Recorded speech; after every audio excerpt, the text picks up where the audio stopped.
నారా చంద్రబాబు నాయుడు.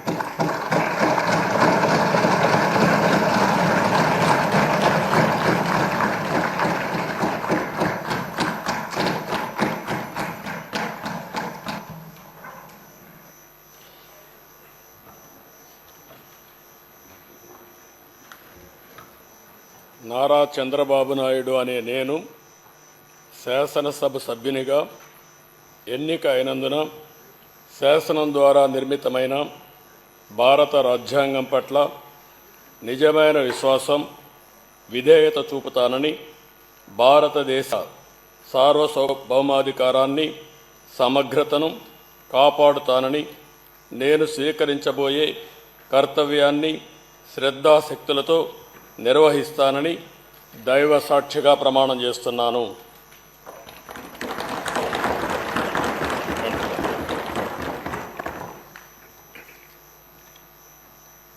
ఆంధ్రప్రదేశ్ శాసనసభ సభ్యుడైన నారా చంద్రబాబు నాయుడు అనే నేను సభ నియమాలకు కట్టుబడి ఉంటానని, వాటిని అనుసరిస్తానని, సభా మర్యాదలను పాటిస్తానని, సాంప్రదాయాలను గౌరవిస్తానని దైవ సాక్షిగా ప్రమాణం చేస్తున్నాను.